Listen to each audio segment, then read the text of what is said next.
What's up, everyone? So, we'll be doing the Baja bed cage on the Cybertruck.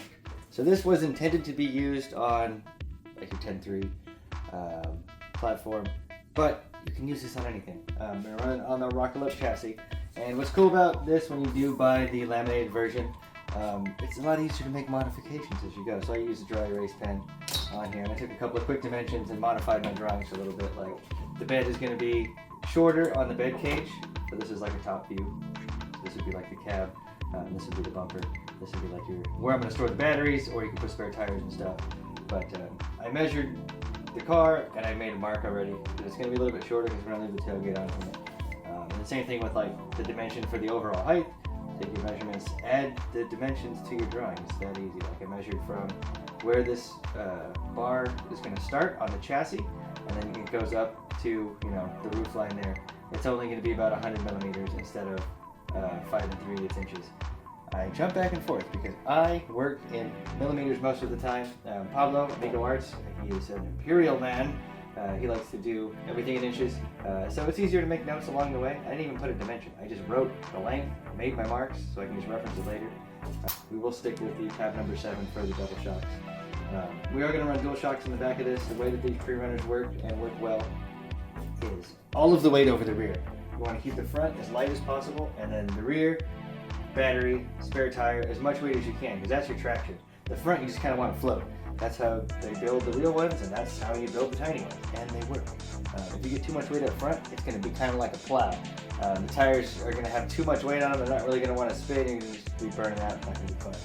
But this is just something cool I wanted to share with you guys, that we do offer these laminated templates. And what's nice about the lamination also, if you touch it with dirty hands, greasy hands, they still stay nice and clean.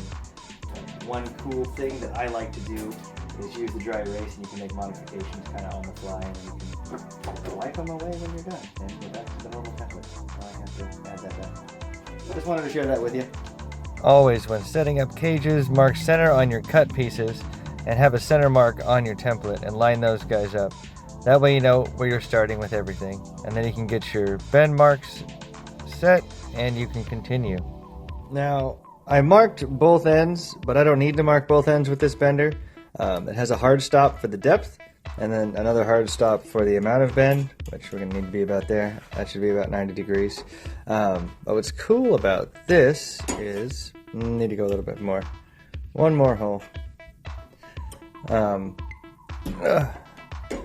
I don't really have to do anything for the other side. I just shove it back in and it goes where it's going to go. That's where the hard stop is. As far as keeping these guys level, that gets a little trickier. So what I like to do is kind of step back. And you could even level the vise, and you can level your bender, and then you could actually use a level, but I just eyeball them. And that way, after you make that another bend, if it is a little off, you can just straighten it out. Wobbliness. See, this one actually, I got it pretty square, but this is how you check them. You set it flat on your bench, and you just push one corner, and if the other end moves, or vice versa, see there's a little bit of play in there, but that's no big deal. You just grab both ends and you twist them opposite of each other until it's flat. And on pieces with 90-degree bends, it's always good to have something to check square. Just to verify. Alright, more modifications. We added a little bend here besides already making it shorter. And the other thing too is every time you do a bend, if it's a compound bent piece, check for flatness. So I made those bends, check for flat. Minor adjustments, made these bends, same thing, check for flat. Minor adjustments, made these bends, check for flat. Pretty good. There's a little wobble. I'll get that knocked out. But we added these bends just so when it slots into here, it'll be real nice. And those are the U-tabs. It's going to be a nice little bolt-on bed cage in case they want to take it off and powder coat it, but I don't know if they want to. Got it bolted up, and I'm using my builder belly plates here as reference, and I'm putting my square up against it just to make sure this is square, and then tightening the crap out of those, and then we can proceed. I already set the body on there to make sure there's clearance. There's not much. We got the main hoop in there. It's real tight, but it's in there. And then you can see we're setting up full compression now. And then we're thinking about our battery placement before we get too far. I mean, we are going to use the bed cage template, but With this, the way that the layout is on here, we're going to have our spare tire basically right here. And what I think that's going to allow us to do is run the battery plate right here, thusly. That should have enough room for the battery, and then the tire can sit on top of that. Like I said, you want all of the weight over the back end. Ideally, it would be right on top of that axle, but it's okay. A little bit behind I just set a 3-2-1 block on. That's my battery for now. But that should be the look. That's what we want. That's what we're going to go for. So before I add any more bars, I'm going to make sure the battery's secure, and then we're going to proceed with doing the cage back and then locating our shocks. I always take the springs off of the shocks so we can compress them all the way. That way we know where full travel is. So I have this is literally like touching the frame rails. So now we're gonna figure out where the top of the shock mount is going to be. Continue to abandon the plan. We're gonna have this bar set up on the inside there. I like to frame the project so they look like what they are. So this guy's gonna go up in there. That's 170 millimeters back and then 70 millimeters down.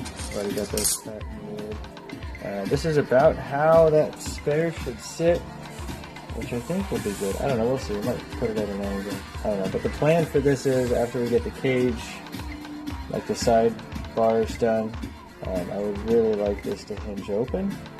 So the battery swap hinge down. I don't know if we're going to do a screw fixture or what exactly. Alright, so we got the upper portion tacked in, but not the lower portion. Those are still wiggly and free. You guys get a sense for where this is going. I really like things to look like what they are, body on or body off. So the body hinges forward. And that's it for tonight. Get some more tomorrow. Alright, so we've unbolted it from the chassis. So this lives there and it's going to hit there on the back. But I want the cage to be bolt-on. So having it land where it does, I just set this on here and I made my marks. So I'm going to cut this off of both sides and then we're going to get these located on and then you'll see what's next. Basically we're going to have a bolt-on coupling. The other big reason I wanted to do bolt-on so I could easily fully weld stuff.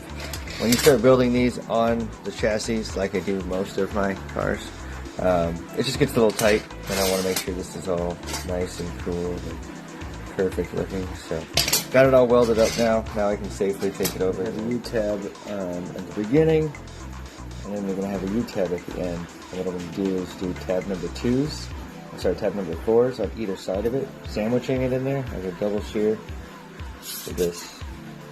I'll do one on this side, boop, and then one on that side, boop. And I'll be able to pull. This is what I'm thinking for the back. This is a really cool solution, something I haven't done before. So this is a U-tab and 2 sets of the tabs number 4s. I will likely offer a pack including 2 U-tabs and 4 of these. And then you can have your own. So we got the U-bolt tacked into the upper bar there. The lowers aren't tacked yet. I just wanted to check and make sure we had ample room. What I ended up having to do was take 8 millimeters off the bottom. That was the stack height for the tab number 2 and the U-tab together. After I cut that off, I got the bar angle right where I wanted it, disappearing into the cab.